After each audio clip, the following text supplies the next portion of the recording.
శృంగవరపుకోట మండలం మరుపల్లి గిరిజన గ్రామంలో స్థానికులు రోడ్డు ఆక్రమణపై ఆందోళన వ్యక్తం చేశారు. సుమారు 100 ఏళ్లుగా 250 గిరిజన కుటుంబాలు అడవికి, వ్యవసాయ పొలాలకు, శ్మశాన వాటికకు వెళ్లేందుకు వినియోగిస్తున్న రహదారిని ఒక ప్రైవేటు వ్యక్తి తన భూమిగా పేర్కొంటూ స్తంభాలు ఏర్పాటు చేసి మూసివేశారని గిరిజనులు ఆరోపిస్తున్నారు.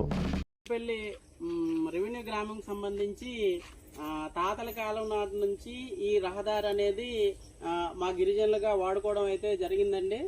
జరుగుతున్న ఈ సందర్భంలో 100 ఏళ్ల నుంచి పైగా ఈ రస్తా మార్గం గుండా ఆ అడవికి వెళ్ళడం, అదేవిధంగా పంట పొలాలకు వెళ్ళడం, ఇదే మార్గం గుండా శ్మశానానికి వెళ్ళడం అనేది ఈ రహదారి గుండా జరుగుతుందండి. ఈ స్థలం అనేది, ఈ రోడ్డు కూడా నాది అని చెప్పేసి, ఈ రస్తా కూడా నాది అని చెప్పేసి ఒక అతను బీసీ అతను వచ్చి ఇక్కడ ఫెన్సింగ్ పోల్ వేయడం జరిగిందండి.